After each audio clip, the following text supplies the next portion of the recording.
Presidential Debate 2022. At sa ating pagpapatuloy, ang magtatanong naman po ngayon ay ang Chairman and CEO of the Manila Times, Mr. Dante Clink-Ang II. Mr. Ang, go ahead. Magandang gabi po sa inyong lahat. Professor Carlos started us off with a foreign policy question, and I'd like to ask something similar where it converges with gut issues. The public discourse on the West Philippine Sea often glosses over the interests of the smallest stakeholders. It was refreshing to hear several candidates for president mention the need to allow Filipinos to fish in the disputed areas, but we have not heard specifics. The concern for our fisherfolk seems to be growing on a larger audience, particularly the young voters, as evidenced by the release just days ago of a music video featuring the rock band Sponge Cola and singer Karil. If elected president, how will you look after the interests of small fishermen who are occasionally harassed by foreign vessels and often crowded out in the controversial area by fishing boats from countries with competing territorial claims like Vietnam, Taiwan, and of course, China? The first candidate to answer this question is Secretary Ernie Abella. All right. The fisher folk would come under the agri-powerhouse. And in the same way that we have promised that we seek to provide as much support as we can, we'd also like to do the same thing for fisher folk.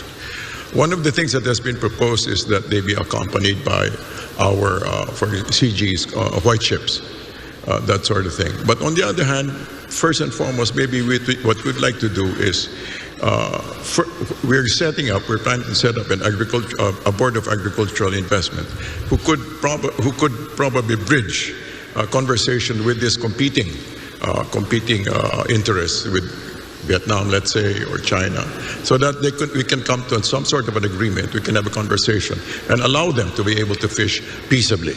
We'd like to begin first by bridging those gaps between countries and not just allow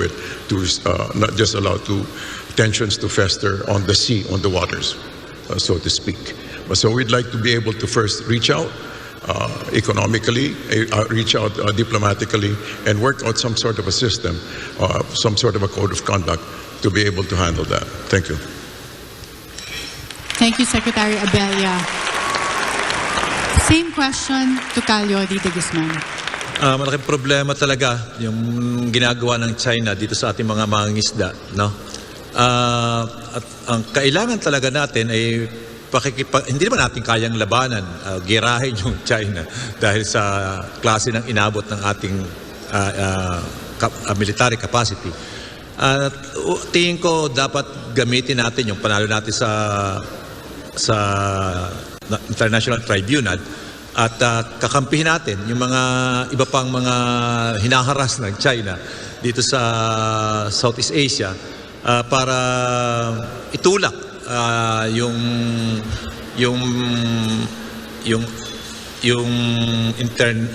mga bansa na signatory dito sa UNCLOS na sawayin, pigilan itong China sa kanyang ginagawang pangharas dito sa ating mga mangingisda na hindi pinapayagan.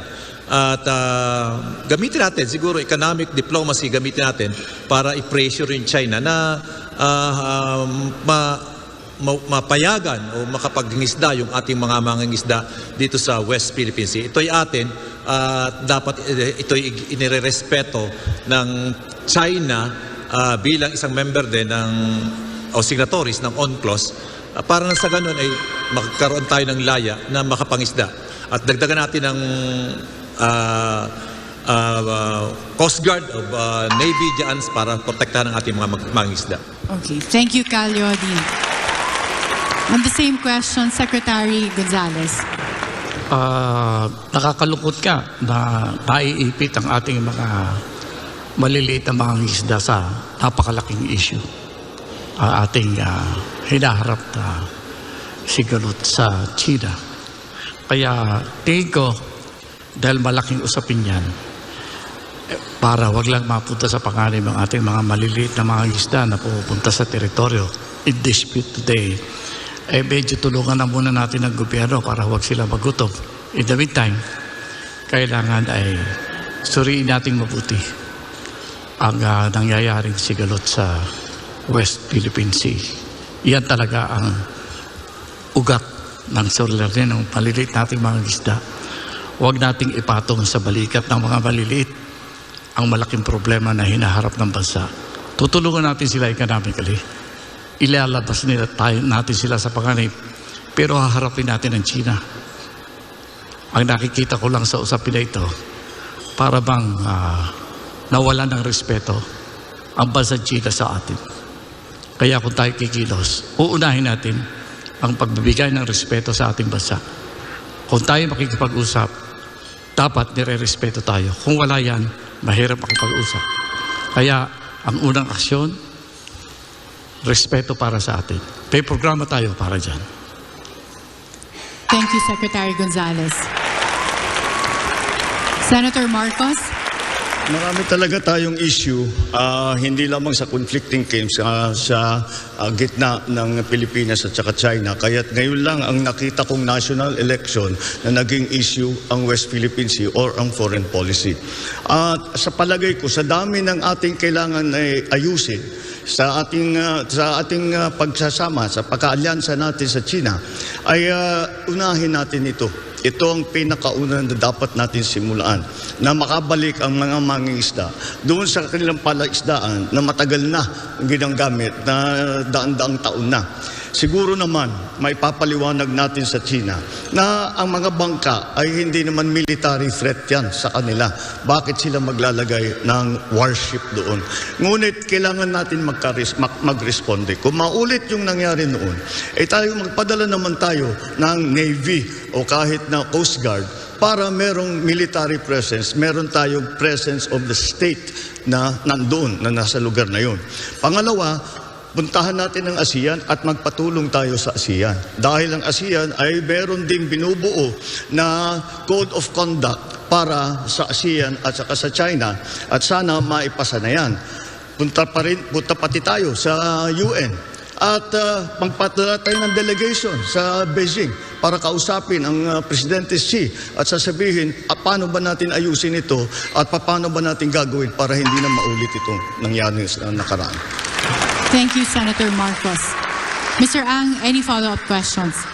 Yes, the question is what specific policies you will adopt. You know, and Senator Marcos, you mentioned in the interview you had with DZRH and the Manila Times earlier that you wanted to use diplomacy over military solutions. I mean, are you changing that policy now? No. And in that same interview, Calyodi was saying that he wanted to make the West Philippine Sea a zone of peace. And now he's talking about possibly escalating the situation in that area. It's undeniably that we have to deal with China.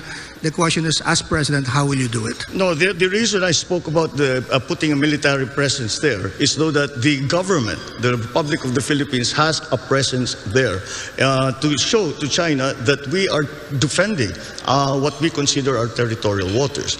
And that is not for them to go there to fire upon the Chinese vessels, but merely to make their presence felt so that the Chinese know we are aware of what they are doing, we do not agree with what they are doing, and we carry on with our diplomatic back channel, side channel, whatever way we can do to fix the problem and make us have a system so that we no longer have this problem again. Calyodi, you want to? I mentioned that you mentioned you in that question. Tama ka. Talagang ang aking programa talaga ay i-convert itong West Philippine Sea kasi malawak na usapin nito.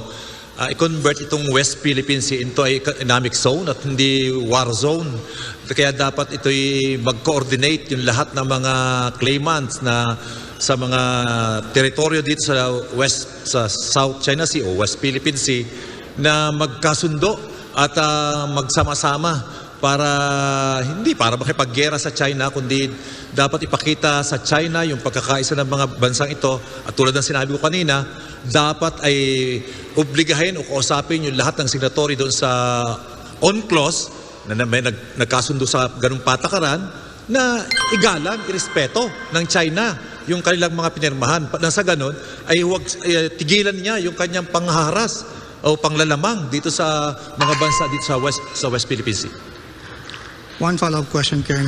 Of course, Mr. Ang. This one's directed at first to Secretary Roberto Gonzales, and I'd like you to wear your former hat as Defense Secretary, sir. And in a previous editorial we have written in the Manila Times, I have written, we've quoted the Philippine Council for Foreign Relations, specifically the chairman, Rafi Alunan, who said that in his observation, those who are crowded out from fishing in that area, these fishermen often turn to alternative means of livelihood, primarily piracy and who knows what, probably smuggling. Do you have similar observations, and what policy prescriptions would you have to address that specific issue? I think first thing, we have to make clear to China that we cannot be pulled into an argument that is superficial to the real question in the area. They're trying to provide us with an emotional event or activity that our small fisher folks are not able to fish. Do you know what China is doing behind this? They're actually selling this fish as what they call as some kind of a fish for nationalism. Sinasabi nila na itong mga isda na ito dapat binabayaran ng mas mahal kasi ito ay nahuhuli sa isang lugar na ipinagtatanggol natin. They're making this issue. They're using our fisher folks to make this issue as simplistic as an issue of fisher folks not being able to fish in their area that is theirs. If I will be given a time, I'll add a little more. Well, sabi niyo po may programa kayo. Pwede po ba natin tumbukin in a few seconds? Ano po ba yung programa na yan? Alam mo na wala ng respeto ang ibang bansa sa atin. Akala nila nabibili tayo, pwede tayong laro-laruin. Kailangan magpakita tayo ng kaunting, hindi para makipaggera. I was advocating national mobilization. What does this mean? Our young people should be trained for whatever exigency. There are signs that China might tempt us. Kasi alam natin ang China ayaw ng giyera. Pero pagka territory ang question, nakikipaggiyera sila. Tinatanggap natin, mahal ng China ang kanilang bansa. Handa silang makipaggiyera kung kinakailangan para sa teritoryo. Dapat nating ipakita bilang bansa na kaya nating gawin yan. Mahal natin ang ating bayan. Handa rin tayong tumindig. Mahina tayo, pero kailangan magsanay. Any reactions from our candidates? Secretary Ernie. Yes. In this matter, I think we should continue to examine the COC ASEAN +1, the ASEAN +1 conversations with China, and in order to be able to address these things diplomatically before we engage in anything more drastic. Thank you. Thank you, Secretary Ernie. Senator Marcos. Yes, and furthermore, I think, as I said, that this is not something that that we should consider as isolated from the general problem or the general discussions that we are having with the People's Republic. It should be the first part, in my view, because what we are, as Filipinos, we are most concerned at this moment, the immediate concern, na makabalik ang mga mangingisda dun sa kanilang palisdaan. Yun ang unahin natin. Ngayon, pag nakahanap tayo ng kasunduan sa People's Republic of China, ay siguro baka nasimulaan na natin ang pag-uusap tungkol sa West Philippine Sea. Dahil kung nasabi natin, amin yan, at tumanggap sila, umpisa na yan. Diyan tayo magsisimula at dahan-dahanin natin itong problema na meron tayo sa China. Thank you. More reaction from Calyodi. Tulad ng sinabi ko kanina, malalim yung dahilan ng China, yung pagiging aggressive niya sa pagpunta dito sa West Philippine Sea, pagsakop sa ating mga teritoryo. Hindi lang yan, dagdag na lang yung usapin ng pangingisda. Ang totoong dahilan ay yung presence ng Amerika dito, yung mga aircraft carrier niya dito. At yun ang gusto niyang proteksyonan, yung kanyang sariling bansa. Kaya yun ang problem kapag tayo kumampi, either sa Amerika o sa China, ay mayayari tayo, maiipit tayo sa kita dahil ito'y banggaan lang dalawa. Thank you, Calyodi.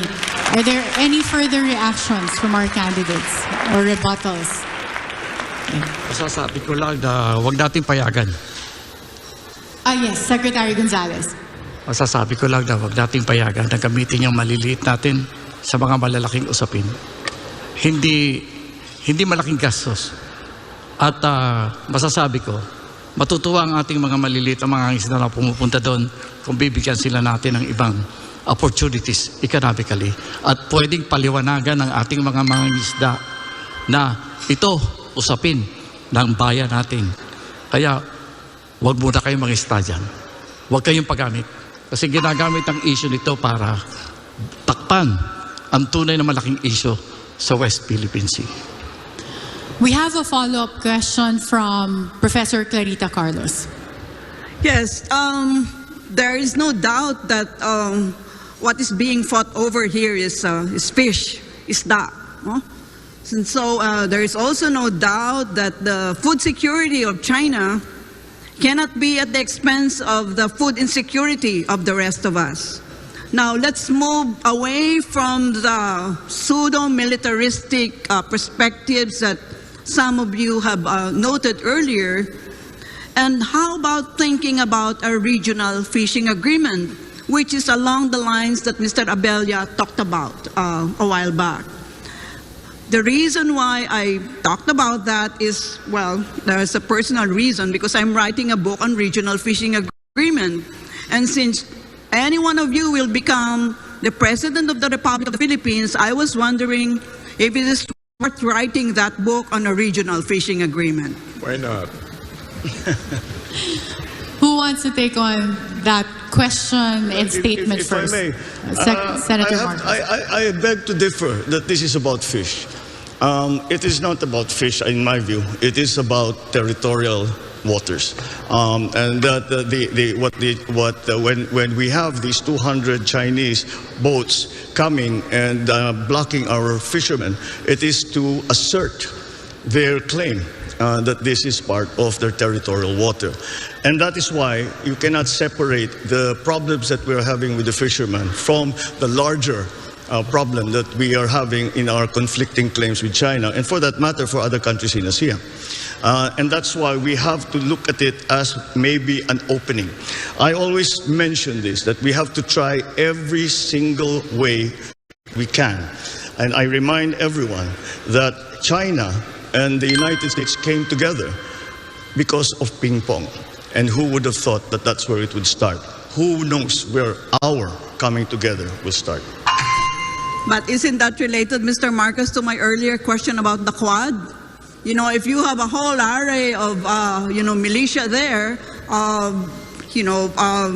wanting to take over the whole of the contested South China Sea, shouldn't you lean on the Quad as a collective security arrangement? No, because that is a military solution, and that proposes a military solution. And I do not think we want a military solution, because we simply do not want a war. I do not think China wants a war. I do not think the United States wants a war. The Philippines certainly does not want a war. Well, but Mr. Gonzales just said that China only recognizes naked power. So what are we talking about? I don't think that is the method for us to come to an agreement with the People's Republic of China. There are three ways to gain territory. One is upon agreement with arbitration by an international body, agreement of two or more parties. Number two is war. And number three is bilateral agreement. We're left only, I think, with bilateral agreement. And that's what we should pursue. Thank you. Secretary Gonzales wants to react. Precisely what Dr. Carlos says, the presence of the superpowers in our region will actually prevent war. That is an opening for us to gain something that we have lost. And this is respect of other nations. You know, we may have our army may be weak in terms of equipment, but our nation is rich in the hearts of young people who can show to the world that are willing to stand if challenged, I do not think there will be war. As Dr. Carr said, the superpowers are there. China will not dare challenge that. That's a beautiful situation in our area of the world today. Let's take advantage of this. Let us show that our young people can do something. Okay. Thank you, Secretary Gonzales. Any reaction or rebuttal from our candidates? I would still go back to having a multilateral relationship regarding that matter. So I would still refer back to ASEAN plus China. ASEAN. It's a conversation that we need to settle, and because as we all know, our neighbor is sensitive to international opinion. Any reactions? Secretary Gonzales again? I agree with ASEAN. ASEAN plus one, yeah. ASEAN plus one. Maybe if it's ASEAN plus one, we have to make it ASEAN 1, 2, 3, 4. Yeah, I mean, we cannot just limit it to ASEAN plus one if we want a dialogue. Isda muna. Yeah. So, ASEAN, yes, because we belong to ASEAN. We need our neighbors in this business. But if we want to engage with other countries like China, then we have to, I think, to also talk to other big countries in the area. But I would like to go back to my... Secretary, we're out of time for your reaction. Yes. Senator Marcos? Yes, please. I cannot see, though, what in this formulation, but how we are going to tell our fishermen, wag muna kayo mangisda dyan. Anong hanap buhay nila? Anong kakainin nila? Kailangan natin ayusin yung problemang yan in whatever way we can. Kaya kailangan isama natin, gawing bahagi ng malaking usapan sa China, yung unahin na nga natin, yung naging lagay ng ating mga mangingisda. Doon natin simulan. Hindi, malay natin, pag nasimulan natin dyan, ay lalawak ang usapan natin at kaganda. Thank you. But wouldn't a legal framework called the Regional Fishing Agreement be a solution to that? Because right now, what China is doing is unilaterally declaring a fishing holiday. Like, wow, bawal mangisda ngayon, ha? Sa susunod na buwan ka mangisda, ha? So, she's setting all the rules for this contested South China Sea. So, if you were the chief architect of our foreign policy, wouldn't you want a regional fishing agreement where every country washed by the East China and the contested South China Sea are participants or members? And if I may add, and this is not to rain on the parade of Mr. Abella and Mr. Gonzales, I don't think we should lean on ASEAN. The countries which are fed by the Mekong River, I'm sure they will cotton on to China. Because the Mekong rises from China. Big mo sabihin, wala kang tubig sa agriculture mo sa iyong tao, and we're talking about Cambodia, Laos, Vietnam, Thailand, Myanmar. Diba? So, yeah, to repeat, I'm not raining on your parade, but I doubt very much that we should lead on ASEAN. Well, I think that if a fishing agreement would be included in any code of conduct that we agree with China and ASEAN. That definitely should be part of it, because it is not a problem that we are suffering by ourselves. Other members of ASEAN have the same problem, and that is why it will be critical to have a robust and effective code of conduct between ASEAN and China must include the issue of fishing rights. Yes, that's my point. Pull the leg of China into a regional fishing agreement.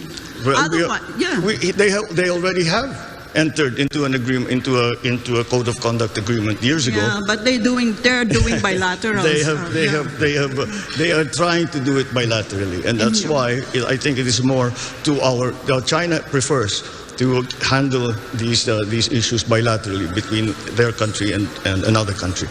But I think that the multilateral approach is still going to be important. We will pursue every avenue that we can. And Secretary Gonzales, I can see you raising your hand, as well as Caluati. In that order, sir. You were first, Secretary Gonzales. Well, I agree with the regional fishing agreement. That's very important. We can discuss that. But precisely, what the Chinese is trying to do with our small fisher folks is to actually move us away from the major issue that we are facing in the West Philippine Sea. The West Philippine Sea is about territory and about forward defense.